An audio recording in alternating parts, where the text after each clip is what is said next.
É um privilégio estarmos aqui, é uma alegria nesse sentido, servir ao Senhor, mas devemos estar sempre ainda atentos. Estamos envolvidos numa batalha contra um vírus, mas a batalha mais grave, mais importante é a batalha contra o pecado. E aí, interessante como algumas canções são levadas, né, guiadas pelo Espírito, a direção, como a própria irmã Débora falou, o Espírito Santo guiou aí os irmãos da ordem de culto, que prepararam a ordem de culto, as leituras bíblicas, as canções que foram escolhidas. Aí cantamos canções do tipo, assim que luto as minhas guerras, ou seja, confiando no poder de Deus e não no meu poder, né? E aí depois a irmã canta, né, que o Senhor provê, né, as condições, o livramento, é o Senhor que provê. E agora cantamos que nós somos aquilo que a Bíblia diz que nós somos. E é interessante, porque essa frase às vezes é usada em outros contextos religiosos, em outros lugares, né, que pessoas que são crentes, mas às vezes ficam um pouco confusas em relação ao conhecimento da palavra, e elas cantam, eu sou o que a Bíblia diz que eu sou também. Mas elas cantam, e quando elas acabam de cantar isso, elas escutam uma pessoa aqui na frente, igual eu estou, com o microfone na mão falando. E elas acreditam naquela pessoa, mas não checam na Escritura. Elas acreditam no que aquela pessoa fala, mas elas não conferem na Escritura. E aí o que acontece? De fato ela cantou, que é o que a Bíblia diz que ela é, que tem o que a Bíblia diz que ela tem, mas ela na hora do vamos ver mesmo, logo depois que o pregador começou a falar, ela não foi igual os bereanos, que são descritos ali na igreja primitiva, né? Os bereanos viam ali os apóstolos pregando, e eles conferiam na Escritura para ver se está batendo. Aí sim eu sou o que a Bíblia diz que eu sou. Senão eu estou acabando falando uma coisa, mas não estou vivendo. Eu estou falando que eu creio na Bíblia, mas nem conheço a Bíblia. Eu escuto do outro. Eu escuto da pessoa que está falando. Então assim, queridos, por que eu estou falando isso? Porque o tema do que eu vou pregar aqui é um tema que é muito falado e às vezes falado fora da Bíblia. E ele tem tudo a ver com o momento que nós estamos passando e tem tudo a ver com o momento específico do tema do culto, que é famílias. O tema que nós vamos trabalhar tem a ver com batalha espiritual. Nós vamos falar sobre batalha espiritual. E o tema está na tela. Deus quer seus filhos consagrados e fortalecidos nele. E aí quando você vai falar de batalha espiritual, muita gente fala de muita coisa. Tem gente que faz curso de batalha espiritual, aprende não com a Bíblia, mas com os demônios. Conversa com o endemoniado. E faz entrevista com o endemoniado até. Eu não vim aqui falar de endemoniado, nem com o endemoniado, pelo amor de Deus. Eu só estou dando um exemplo de como não fazer, e como não aprender, né, sobre batalha espiritual. E aí o demônio fala qualquer coisa do reino do espiritual que ele quiser falar, porque o diabo é o pai da mentira, fala o que ele quiser, e aí o crente fica ouvindo aquilo, acreditando, e depois ele canta, eu sou o que a Bíblia diz que eu sou. Então há uma incoerência. Então se realmente cantamos e vivemos o que estamos cantando, ou seja, que somos o que a Bíblia diz que nós somos, que temos o que a Bíblia diz que nós temos, nós vamos para a Escritura nesse momento e não acreditar na fala do homem, do pregador aqui, mas naquilo que a Escritura diz acerca do que vamos estudar, que é a batalha espiritual. Portanto, abramos as nossas Bíblias, conforme já está na tela, em Efésios, capítulo 6, verso 10 até o verso 20. E como Deus nos guiou até isso, né? Estamos falando de guerras, de lutas, e eu trouxe um texto sobre batalha. Mas não é um texto para ser lido apenas e automaticamente, mas para a gente aprender e colocar em prática o que está escrito aqui. Então eu vou ler, está na sua tela, Efésios 6, de 10 a 20. Os irmãos acompanham enquanto eu faço a leitura. No demais, irmãos meus, fortalecei-vos no Senhor e na força do seu poder. Revesti-vos de toda a armadura de Deus, para que possais estar firmes contra as astutas ciladas do diabo. Porque não temos que lutar contra a carne e o sangue, mas sim contra os principados, contra as potestades, contra os príncipes das trevas deste século, contra as hostes espirituais da maldade nos lugares celestiais. Portanto, tomai toda a armadura de Deus, para que possais resistir no dia mau, e havendo feito tudo, ficai firmes. Estai, pois, firmes, tendo cingidos os vossos lombos com a verdade, e vestida a couraça da justiça, e calçados os pés na preparação do evangelho da paz, tomando sobretudo o escudo da fé, com o qual podereis apagar todos os dardos inflamados do maligno. Tomai também o capacete da salvação e a espada do Espírito, que é a palavra de Deus, orando em todo o tempo, com toda oração e súplica no Espírito, e vigiando nisto com toda perseverança e súplica por todos os santos. E por mim, para que me seja dada, no abrir da minha boca, a palavra com confiança, para fazer notório o mistério do Evangelho, pelo qual sou embaixador em cadeias, para que possa falar dele livremente, como me convém falar. Amém. Essa é a palavra do Senhor para nós nessa noite. Vamos orar. Senhor Deus, esta é a tua palavra. Que o teu Santo Espírito agora abra os nossos corações e mentes, para que possamos ter um encontro transformador com a verdade da tua Escritura. Que sejamos mudados, melhorados, transformados e capacitados para toda a boa obra que o Senhor tem confiado a nós. Afasta de nós toda distração. Em nome de Jesus que nós oramos. Amém. Queridos, como eu estava então dizendo, precisamos ver na Escritura o que seria isso, batalha espiritual. O sentido do texto é o que eu coloquei como frase, como tema, ou até mesmo como título. Deus quer seus filhos consagrados e fortalecidos nele para o cumprimento da missão. Deixa eu ver se vai funcionar. Eu liguei aqui, tá? O pessoal pediu para eu testar, nem testei. Eu acho que a pilha foi, hein? Então depois os irmãos veem aí, tá? Que eu apertei aqui, não foi não, tá? Pode passar adiante. Estamos na introdução.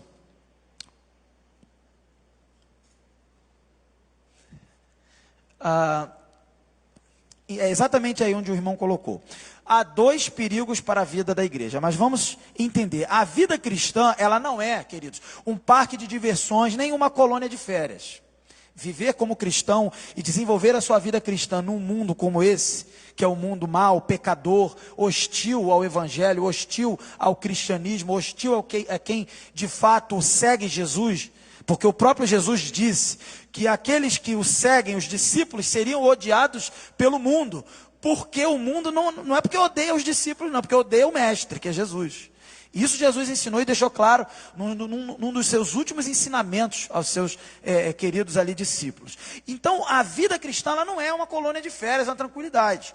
Nós não vivemos então assim protegidos numa redoma de vidro, numa estufa espiritual em que praga alguma chegará à tua tenda. A gente usa essas expressões e sim, praga alguma chegará à tua tenda no sentido espiritual, mas no sentido material a praga está chegando e tem gente sendo internado e muitas outras pragas, né? Quem não é pego pela praga do vírus é pego talvez pelo desemprego, ou é pego por uma outra situação de saúde, por um problema, talvez na sua vida, falta de paz no seu lar, confusão. De alguma forma, as coisas e os problemas da vida chegam até nós. Nós não estamos aqui lacrados, selados neste sentido material do termo natural, mas sabemos que estamos lacrados e selados no sentido espiritual. A carta de Efésios deixa claro isso. Quando o apóstolo Paulo escreve, e é bom lembrar, ele escreve essa carta, e é uma de suas 4 cartas que ele escreve, preso numa prisão domiciliar, em que ele, por causa da providência de Deus, ele teve a oportunidade, mesmo preso, de continuar ensinando o evangelho, pregando o evangelho, para quem ali ia ter com ele na prisão, naquela prisão domiciliar, naquela casa, vamos dizer assim, alugada, para ele poder, então, cumprir a sua pena ali de prisão.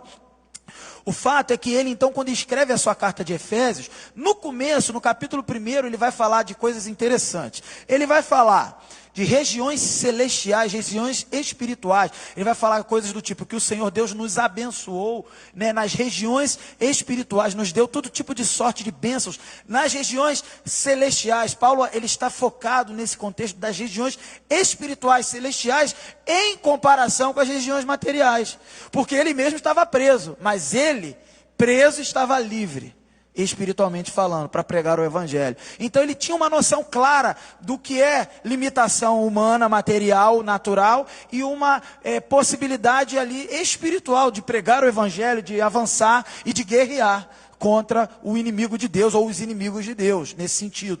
Então ele vai falar, inclusive, por exemplo, que apesar daquela prisão ali, todo crente que recebe e crê no Evangelho, e ouve o Evangelho, ele recebe o Espírito Santo, e ele permanece, então, ali selado pelo Espírito Santo. Então, sim, nós estamos protegidos, selados nas regiões espirituais, celestiais. Mas aqui na terra, nós passamos por todo tipo de provação. E é interessante que aí o sentido do Velho Testamento que eu acabei de citar, por exemplo, praga alguma chegará à tua tenda, começa a clarear. A praga chega na tenda material, mas a praga não afeta a tenda espiritual. Então você pode continuar cantando, praga alguma chegará à sua tenda, porque aí você vai lembrar da fala de Jesus quando disse, eu sou a ressurreição e a vida, quem crê em mim, ainda que morra, viverá. Ou seja, vai ter morte, vai ter sofrimento, vai ter dor, mas não importa. Você está selado espiritualmente. Por isso, creu em mim, está selado, viverá. Olha que bênção. Então nós somos pessoas que, por mais que vivamos nesse mundo, nós, por causa da obra de Cristo e da obra do Espírito Santo em nós, do selo do Espírito Santo, nós estamos transcendendo essa realidade de vírus e de qualquer outro problema da vida. E isso é motivo de glorificar, queridos. Isso é motivo de se alegrar, isso é motivo de não desistir. Isso é motivo de entender que o que fazemos aqui presencialmente, ou os irmãos que estão aí no vídeo, né, nos canais da igreja, o que estamos fazendo juntos aqui tem valor eterno e é inquebrável, indestrutível diante de Deus. Bem, mas há dois perigos na vida cristã nesse mundo de provações. O primeiro perigo está aí na tela, subestimar o inimigo. Então tem gente que vai falar, eu sou protegido por Deus, nada pode me atingir, e não sei o que, não sei o que lá. Tem gente que subestima o inimigo. E o outro perigo pode passar, vai aparecer, superestimar o inimigo, já é achar que o inimigo tem poder ao ponto de te destruir. Muito obrigado, pastor.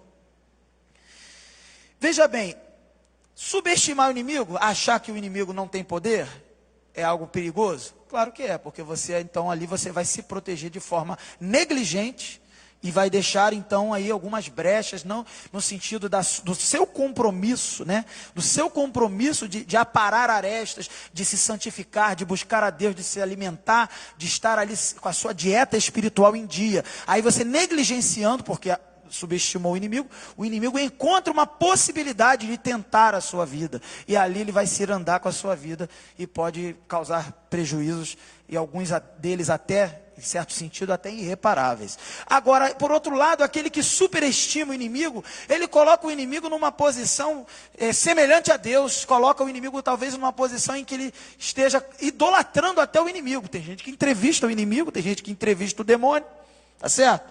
Coloca, e ouve e ainda fala assim, viu o que ele falou? Tá vendo? Aprende aí, ó. Ainda fala assim. Então assim, a gente não pode nem superestimar, nem subestimar o inimigo. A gente precisa lidar com o inimigo biblicamente. Se eu sou o que a Bíblia diz que eu sou, o inimigo também é o que a Bíblia diz que ele é. E a gente tem que saber o que é que ela diz, para saber lidar com ele, e tudo o que ele faz ao nosso meio, em nossa volta, da forma que a palavra orienta. Não daquilo que a gente acha, daquilo que a gente ouve, sei lá, que muitas pessoas falam por aí. Então vamos à frente. Então o primeiro ponto que eu queria destacar do texto que nós lemos é o verso 10 até o verso 12. Ali você vai ver que Paulo, primeiro ele dá uma ordem, um imperativo, ele orienta, e eu acho muito legal, muito importante frisar essas coisas. Eu vi uma frase muito bonita que o nosso pastor Lucas falou, foi destacado do sermão da noite, né? Que fala da questão de confiar, né? De manhã eu falei de esperar, né? Aí de noite o pastor fala de confiar, e que o pastor falou muito bem, que é um imperativo, né? Não é uma coisa que você vai sentir acontecer, de repente você não está com vontade nem de confiar, mas é uma ordem para você seguir. E aqui é interessante, porque também há uma ordem aqui. Aqui a ordem é ser forte. Ser forte no Senhor. Vamos entender isso aí devagar. No verso 10, né? Primeiro ele começa falando assim, quanto ao mais, ou seja, ele estava vindo, discorrendo na sua carta, falando de vários assuntos importantes.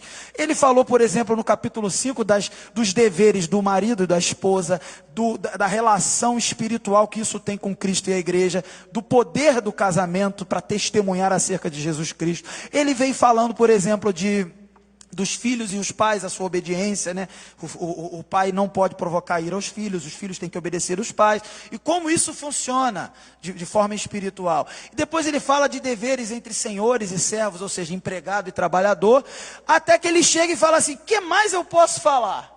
Né? Esse é o sentido do quanto ao mais. O que mais eu já orientei cada detalhe da vida aí, a princípio para os irmãos que vão receber a minha carta, o que mais eu posso falar? E aí ele vai dizer, quanto ao mais, e ainda se inclui, meus irmãos, ou seja, ele lembra aos leitores da carta assim: nós somos iguais, eu sou irmão de vocês. E aí ele dá o imperativo: sede fortalecidos no Senhor. Aí você ouve e fala assim: cara, irmão, como é que é isso? Eu tenho que ser fortalecido no Senhor, mas como é que eu me fortaleço no Senhor? É um imperativo, é uma ordem, eu tenho que ser forte. Ok, como? Ele vai explicar. E é importante isso, ele já deixa claro, é fortalecido, ele já dá logo uma dicasinha, uma pequena dica: fortalecido no Senhor. Não é fortalecido naquilo que você vai praticar, o esporte lá, você vai fazer um exercício físico, vai ficar em forma, fortalecido, vai comer uma comida de qualidade para ficar também em forma, nutrido. Não, é ser fortalecido no Senhor. Ele já diz como. E de que forma, qual é a fonte da força? É o Senhor. Por isso o imperativo, por isso uma ordem, porque o Senhor agora é acessível para nós, por causa de Jesus Cristo. Jesus Cristo já veio e cumpriu a sua obra, e agora Ele está dizendo para nós: sede fortalecidos, se fortaleçam em quem? No Senhor, que agora é acessível a vocês, que não há necessidade mais de templo e de santo dos santos e de átrios e práticas religiosas, cerimônias, sacrifícios. Isso já passou. Agora sede fortalecidos no Senhor.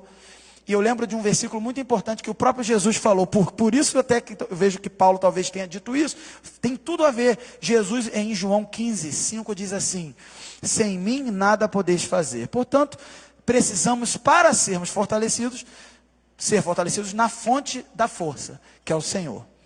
E aí ele vai e continua, fortalecidos no Senhor, mas no quê, né? Em que sentido é ser fortalecido no Senhor? Aí ele fala: na força do seu poder. Na força do seu poder. São 3 palavras que vão expressar a mesma ideia de força. Ou seja, a própria palavra força, tá certo? A palavra poder, e antes um pouquinho, o fortalecidos. Nessa frase ele usa 3 palavras que apresentam a ideia de força: fortalecido, força e poder. O que mostra a importância e a necessidade que todo crente precisa, que todo crente tem, de ser fortalecido. Significa que o crente, se ele não vigiar, ele não estiver atento às lutas do dia a dia e às orientações bíblicas, às orientações espirituais, ele naturalmente, por causa da sua natureza pecadora, pecaminosa, carnal, naturalmente ele vai se enfraquecendo. E ele precisa recuperar a cada dia e fortalecer-se espiritualmente no Senhor. E aí Paulo deixa claro, repetindo palavras: fortalecidos, força e poder. Verso 11, vamos ao verso 11. E aí ele diz de que forma você vai se fortalecer no Senhor, na força desse poder, ou seja, confiar no poder. Ele faz uma comparação, ele ainda vai explicar mais à frente, e ele chama de armadura de Deus, e ele vai dizer: revesti-vos de toda a armadura de Deus. Ainda que Deus ele tenha providenciado, obviamente, né, para o cristão essa armadura e essa proteção espiritual, há uma necessidade aqui. Paulo deixa claro, o crente precisa se revestir dessa armadura. Ele precisa ativamente agir em direção a essa armadura, tomar posse dessa armadura. E nessa comparação, já que é uma armadura, vestir essa armadura.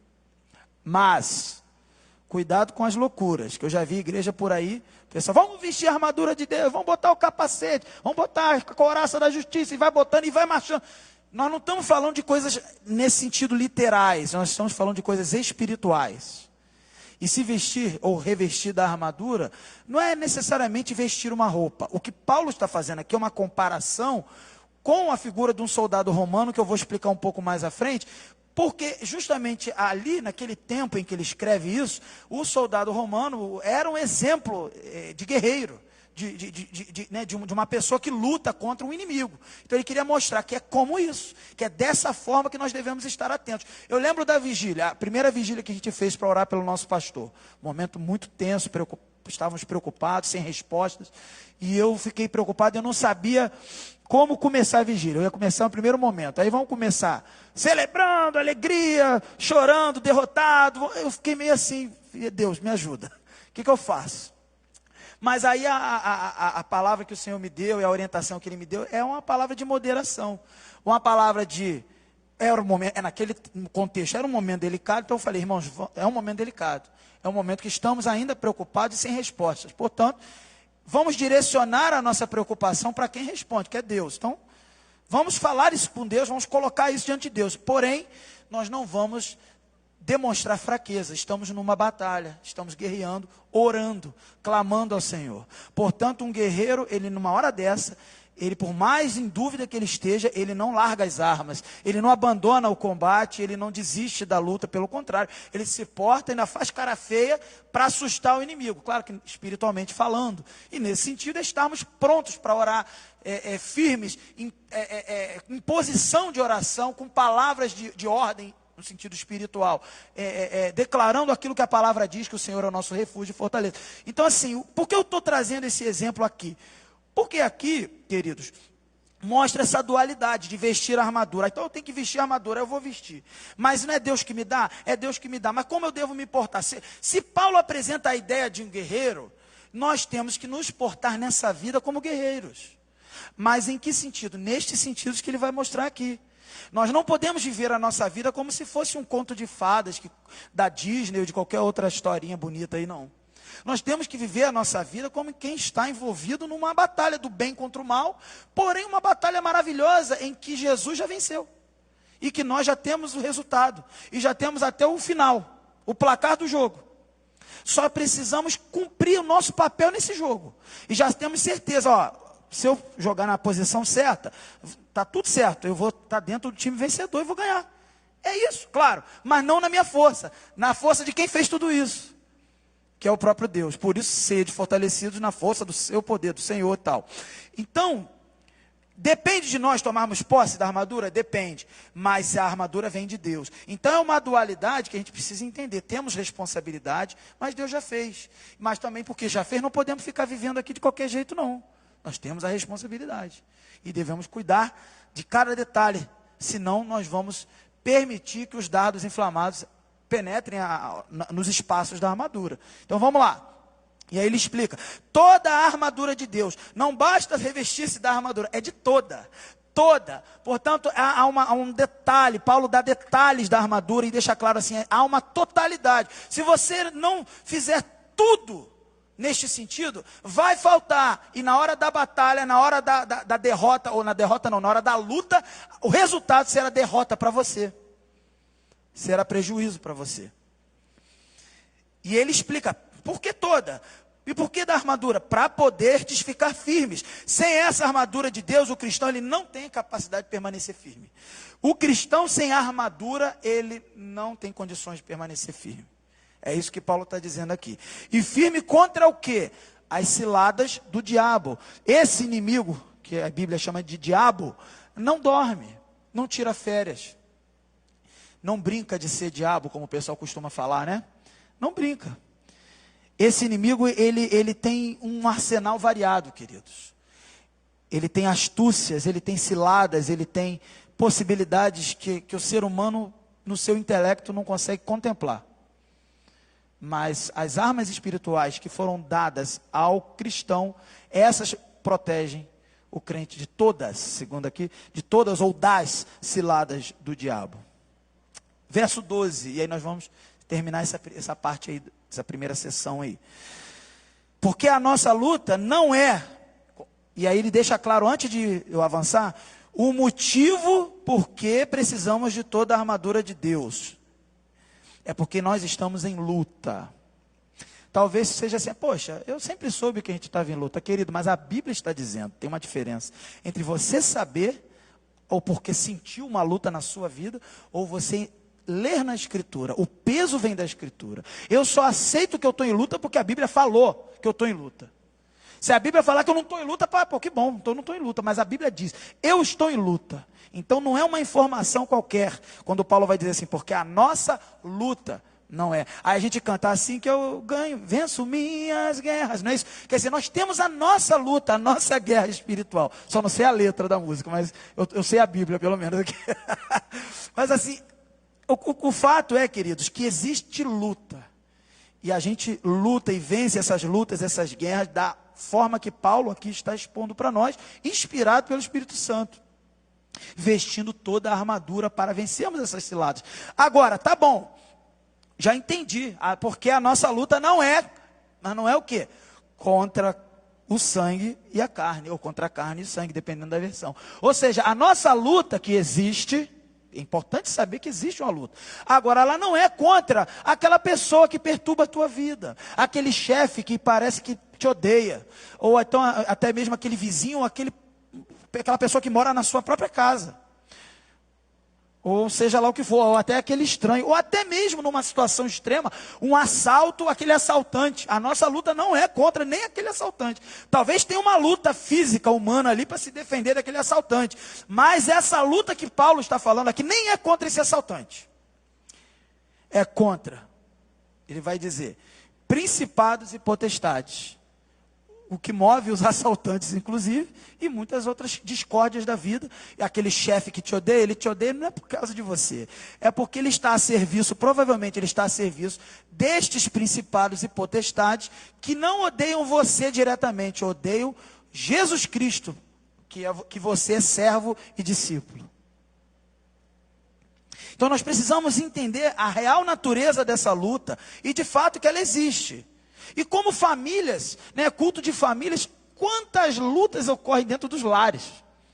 Quantas batalhas espirituais estão ocorrendo dentro dos lares? Mães que estão clamando pelos seus filhos, filhos que clamam pelos seus pais, esposas que oram pelos seus cônjuges, que estão ao ponto até de desistir, não veem resultado até. E vice-versa, esposos que oram pelas suas esposas. E muitas outras questões, não só na questão do relacionamento familiar, orando pelas suas finanças, pelo sustento num ano tão difícil que passou e ainda parece que não melhorou, essa própria doença que chega nas casas, entra no meio de famílias que perdem entes queridos. Como devemos guerrear? Primeiro nós devemos entender que nem é o Covid o nosso inimigo. Não é o Covid. Covid é só mais um resultado de um mundo decaído, corrompido pelo pecado. O Covid é só mais um fruto mau do pecado do homem desde Adão. E claro, devemos tomar os nossos cuidados como seres humanos. Mas nós devemos saber contra o que estamos lutando. E não nos desesperarmos, mas pelo contrário, nos revestirmos da armadura. E nos posicionarmos como guerreiros espirituais.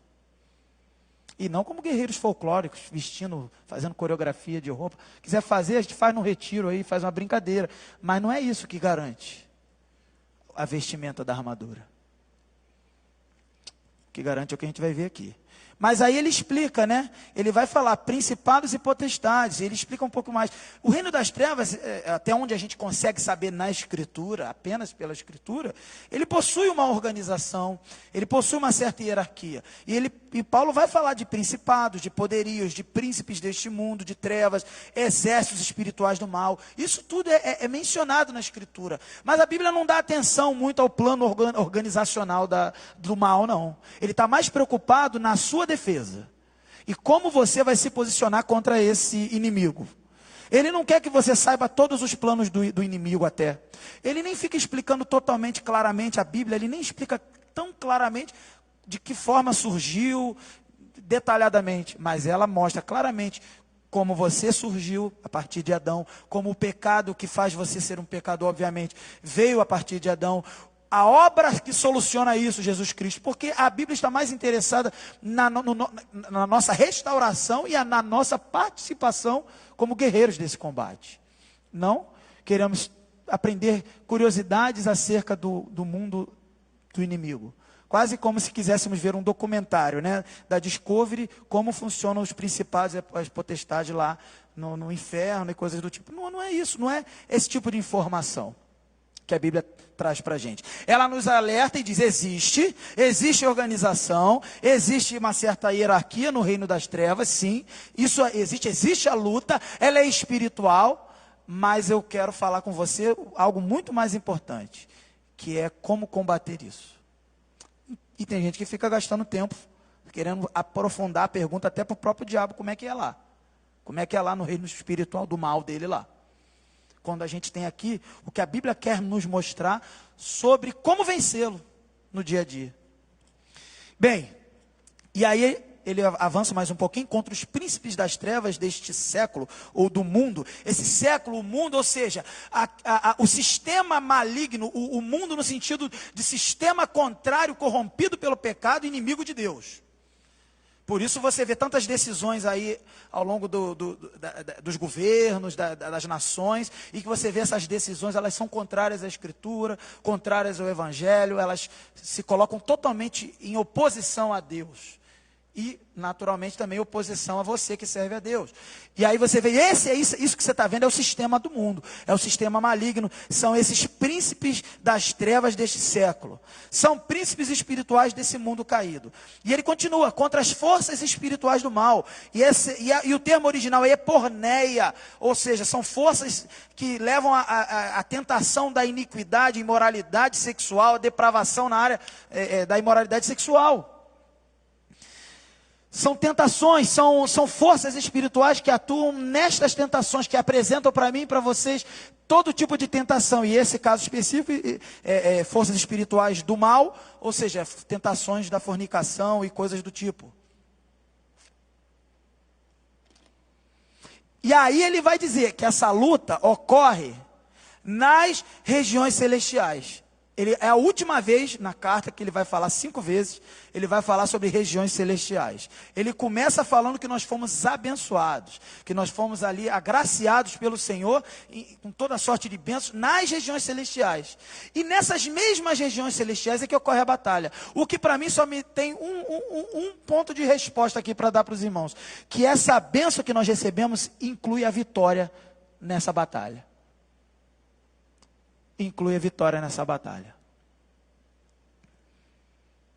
Assim que eu luto minhas guerras, diz a canção. Assim, é assim. Estou aprendendo a letra, começar a fazer. Vamos lá, mais um pouquinho. A armadura completa de Deus, ele apresenta. Essa aí eu vou ter que falar um pouquinho mais rápido, mas vamos lá. Tomai toda a armadura, ele vai dizer no verso 13. Não é isso? Toda a armadura, ou seja, mais uma vez, a responsabilidade humana está sendo destacada. O ser humano tem responsabilidade de vestir essa armadura, de tomar. Isso está disponível, porém o ser humano tem que ativamente tomar posse disso. E nós temos essa responsabilidade. E ele vai dizer, para que possais resistir no dia mau. Queridos, é importante falar sobre o dia mau. A Bíblia não esconde isso. A Bíblia deixa claro que sempre haverá aquele dia, que é o dia mau, o dia da calamidade, o dia da angústia, o dia do Senhor, é tratado também assim, o dia mau. A Bíblia não esconde para o crente, para o não crente, para quem está nesse mundo, sempre tem o dia mau. Então, estejamos atentos a isso, porque a armadura é para que nós estejamos prontos para resistir no dia mau. E o dia mau é quando, querido? O dia mau é todo dia que você é tentado com aquela tentação terrível, que se você der um piscar, você cai. É como aquele dia em que o José estava ali diante da mulher de Potifar, e ela pronta ali para ele, e ele ali, ela segura ele, agarra ele sai correndo, e quando ele sai correndo, a roupa que ele estava, a túnica que ele estava vestindo lá, fica na mão da mulher.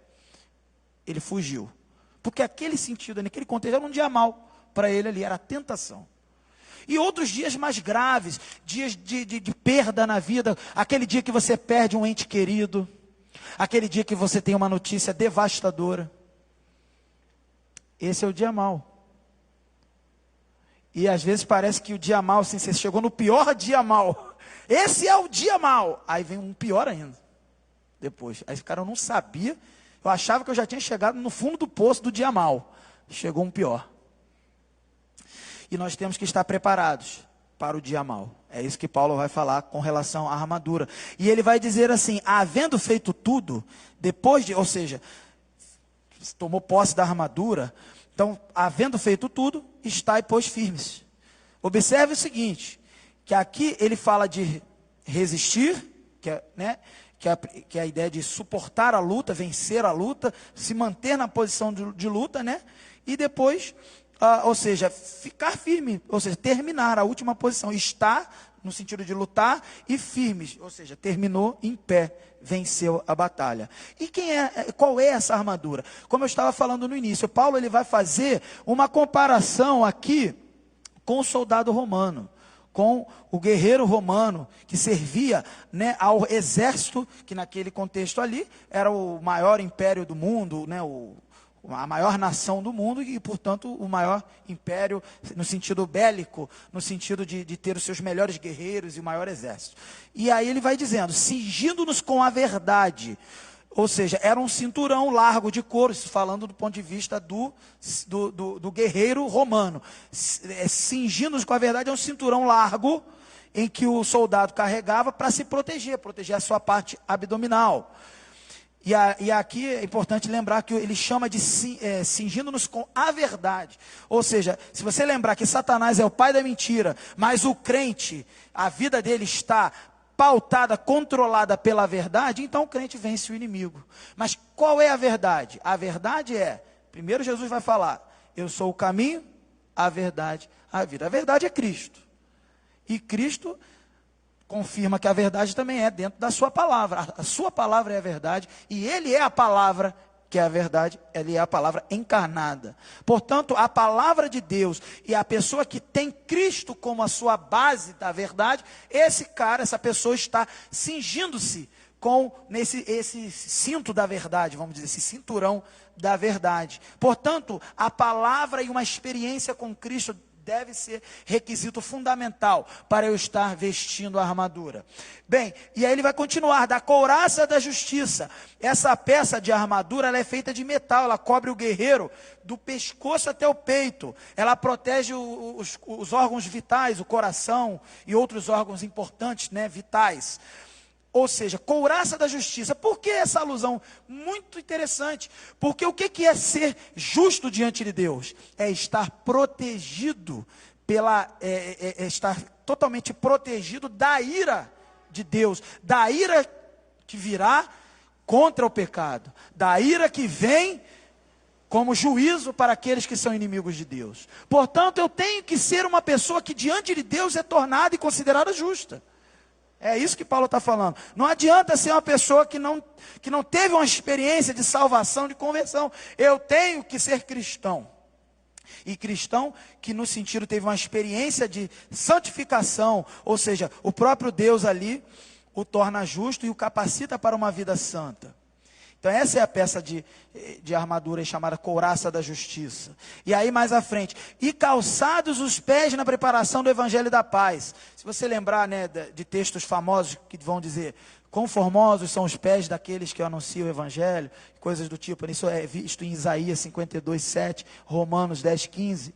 Os soldados romanos, eles usavam a sandália, muito interessante, uma sandália que ela tinha cravos, assim, tipo pregos, né, na sola, né, e ela dava essa segurança com esses pregos, mas ela era uma sandália, ela não era totalmente uma bota, um coturno, como muitos soldados usam hoje. Ela era o quê? Um utensílio ali de agilidade e ao mesmo tempo de força, né, com esses pregos aí. E a ideia aqui de preparação do evangelho da paz é que se quisermos ficar firmes e de pé na luta, precisamos estar calçados com o evangelho que nos dá essa paz com Deus e com o próximo. Precisamos ter os pés velozes, prontos, e os pés aqui eu estou apontando para a minha boca, né? Os pés para anunciar o evangelho. Esse é o sentido. O cristão que está em batalha, ele está pronto para proclamar o evangelho. O evangelho que traz paz. Entre ele e Deus, entre o próximo e Deus, e também ele e o próximo. Essa é a ideia. E aí vamos ao verso 16. Tomando sobretudo o escudo da fé. Vale frisar, a título de curiosidade, por causa dessa comparação, que o escudo daquele guerreiro romano media mais ou menos 1,60 m, né? Então, sei lá, aqui, do chão até aqui. Quase o corpo de um homem inteiro. 1,60 m, né? De altura. E 70 centímetros de largura, que é quase a largura de um corpo também. Então ele protegia todo o corpo do soldado. Ele era feito de madeira, coberto por um couro curtido. E quando os soldados lutavam emparelhados, eles formavam o quê? Um bloco, né, de vários escudos, né? E aí eles faziam uma parede contra o adversário. Essa é a ideia aqui. Então o escudo da fé aqui é a ideia de que eu, colocando e exercitando a fé que foi depositada no meu coração por causa do Evangelho, através do convencimento do Espírito Santo, eu exercitando essa fé, eu estou colocando em prática a proteção imediata contra os dardos inflamados do inimigo. E ali eu posso fortalecer a fé do meu irmão, que também vai colocar em prática esse escudo, e todos nós com fé, colocando cada um, né, o seu escudo da fé na posição de batalha, vai formar um paredão, protegendo espiritualmente aquele projeto, aquela batalha específica. Como, por exemplo, creio eu, imagino que pode ser visto dessa forma, as vigílias que fizemos. Nós somamos ali, nós nos somamos em oração e colocamos, exercitamos a nossa fé juntos. E fizemos ali um paredão contra qualquer outro dardo inflamado do inimigo, contra qualquer tentativa de derrubar os projetos de Deus, e que são inderrubáveis, obviamente, né, contra a vida do nosso pastor, contra a vida da nossa igreja. Bem, e aí o verso ainda continua assim: para nos proteger dos dardos inflamados do maligno. Uma das armas mais terríveis naquele tempo eram os dardos de fogo que acontecia. Então Paulo está fazendo uma alusão aos dardos de fogo, porque eles, não apenas eles feriam, mas eles, além de ferir, ou seja, atravessar, furar, eles tacavam fogo em tudo, né? Eles lambiam o fogo em tudo. Então era uma arma naquele contexto ali muito temida. Então ele vai dizer que o diabo ele tem armas comparáveis a esse tipo de arma, um dardo que não só fere a pessoa, mas alastra e causa destruição a muitos outros. Não a própria pessoa que foi o alvo, mas todos os outros em volta também. Esse é o sentido aqui. E aí no verso 17 ele continua falando, olha, tomai também o capacete da salvação. Satanás ataca a mente, queridos. É na mente que ocorre a batalha. Quando a gente fala de regiões espirituais, celestiais, isso se expressa na nossa mente primeiro, para depois sair da mente e ir para o corpo. O que é isso? São as tentações, são as propostas do inimigo, que são os dardos, é quando você ali está flertando com o mal, está brincando com o mal, o diabo te apresenta mais coisas, aumenta aquela carga de tentação, e aquilo está na sua mente. E você tem ali na mente o dever de rejeitar aquelas tentações, antes que aquilo assuma uma posição material, ou seja, antes que você dali vá para a concretização do mal, do pecado. Capacete da salvação, o crente, a pessoa que é salva, ela tem uma proteção na sua mente, tem condições, finalmente condições de dizer não para a tentação, que começa aqui. Antes de ir para o corpo, ela está aqui. O crente tem o poder, vindo da salvação, para dizer não. E ele continua no verso 17, já terminando as peças da armadura, dizendo, e também temos aí a espada do Espírito, e ele já diz o que é a palavra de Deus. Vale frisar que ele primeiro, lá atrás, ele associa a verdade como palavra, né, a um instrumento de defesa, que é o cinturão. Agora ele associa a palavra de Deus novamente a um instrumento de ataque, que é a espada. A espada do Espírito é a arma de ataque. Essa espada é a palavra de Deus, queridos, como eu estou dizendo. Vencemos os ataques do diabo e triunfamos sobre ele por meio da palavra. A palavra é poderosa, viva e eficaz, queridos. Pedro, por exemplo, naquele momento da prisão de Jesus ali no Getsemane, Pedro tentou defender Jesus com uma espada que não é a espada do Espírito, a espada de metal. E ali ele não conseguiu fazer absolutamente nada com aquela espada, a não ser ferir um homem, que Jesus depois foi lá e restaurou aquele homem, e disse, Pedro, não é nada disso. O homem carnal confia na espada de metal. Mas a espada que vence é a espada do Espírito, que é a palavra. Olha o que acontece, o próprio Cristo, ele usa a palavra para vencer as tentações do inimigo. E o próprio Pedro, no poder do Espírito Santo, cheio do Espírito Santo, que antes tinha usado uma espada de metal e não funcionou, depois ele usa a palavra e milhões e milhares de vidas são levadas a conhecer o Evangelho e creem no Senhor Jesus Cristo por intermédio da pregação que ele fez no poder do Espírito Santo pela espada do Espírito, que é a palavra. É isso. Aí você fala assim, pastor, estou ouvindo isso, não estou achando nada mirabolante. Estou chegando à conclusão que eu só tenho que ser crente. Mas é isso, só tem que ser crente. Só que só ter que ser crente é difícil, querido. Só ter que ser crente é muito difícil. Porque requer de nós diligência, vigilância, dieta espiritual, buscando a palavra, atenção, buscando na fonte que é o Senhor. Por isso ele vai falar a Paulo, sede fortalecido no Senhor.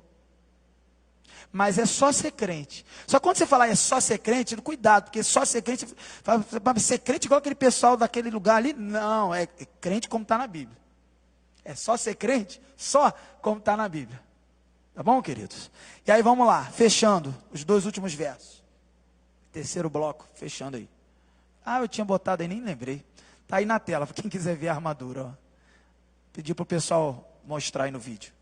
Todos os estágios aí da armadura. E o terceiro bloco, ele termina então a sua armadura, ainda continua dizendo assim, a batalha se ganha não só vestindo a armadura, mas também orando. Olha o verso 18. Orando em todo tempo. A palavra de Deus deve sempre ser usada em conexão com a oração, queridos. É o que fizemos nas vigílias aí. É palavra e oração. Palavra e oração. E ele continua, oração e súplica. A primeira palavra, queridos, é usada para orações em geral. Essa é a ideia aqui, oração. E a última palavra, que é súplica, é para os pedidos. Como nós aqui compartilhamos pedidos de oração. É para isso, compartilhar pedidos de oração. Então estamos aqui fazendo isso. Tivemos um momento aqui de oração. Orações gerais e orações específicas. E ele vai dizer, orando em todo tempo, com orações e súplicas no Espírito. O mesmo Espírito Santo que nos traz essa espada, né, essa espada que é a palavra, também ele deve estar ativo em nossos corações, ou seja, nos levando a orar de acordo com o propósito e a vontade de Deus, para que assim a nossa oração seja atendida e recebida.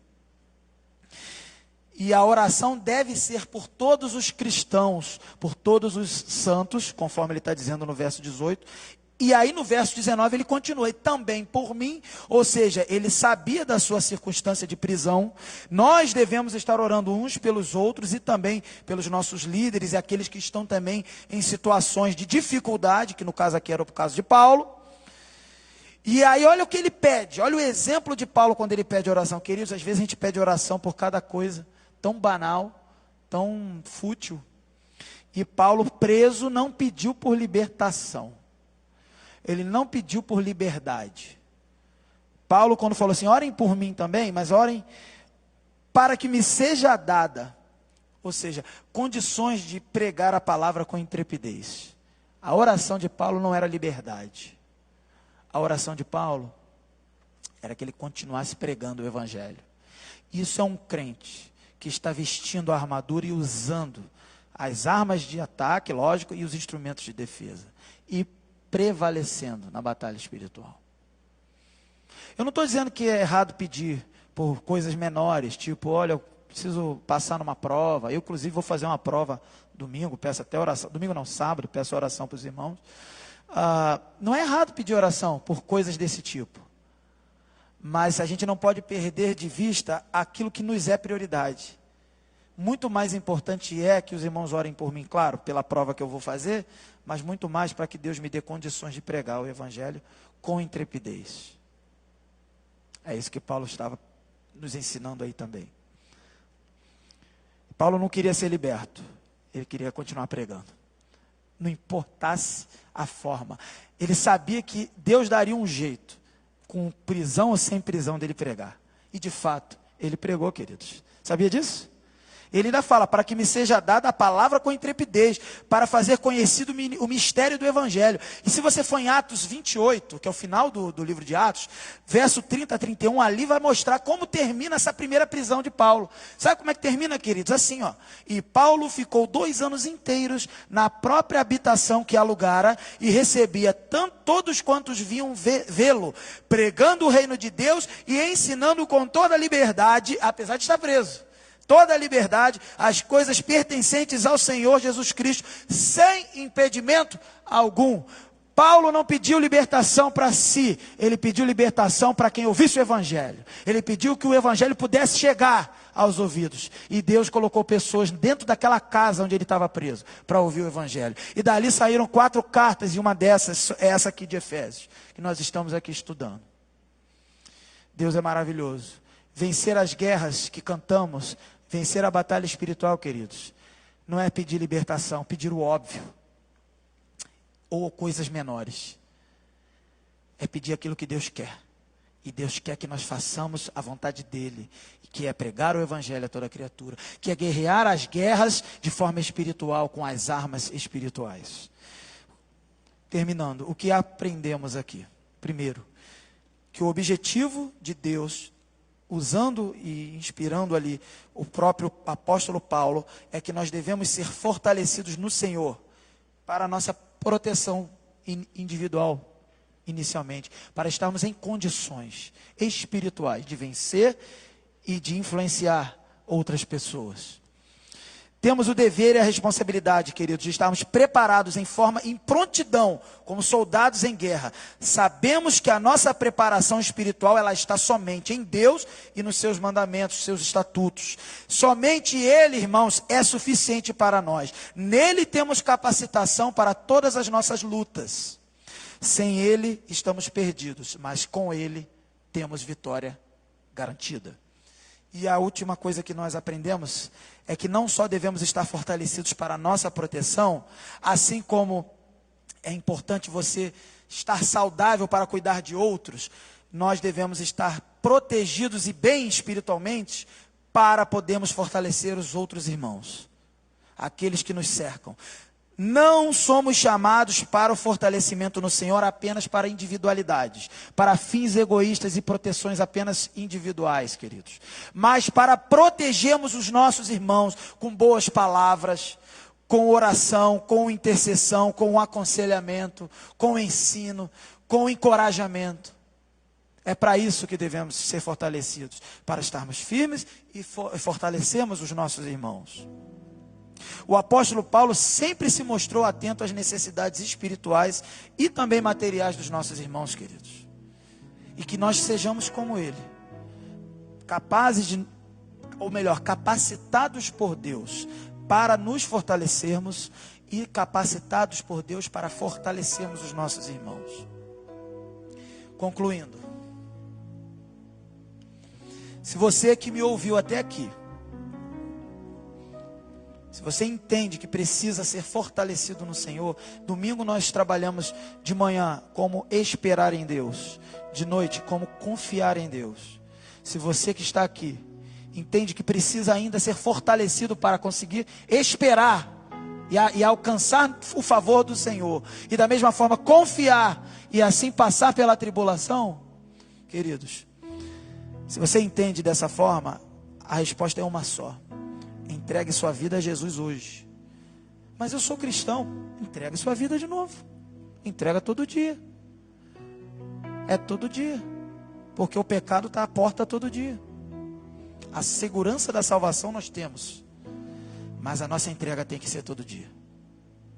E nosso clamor a Ele tem que ser todo dia.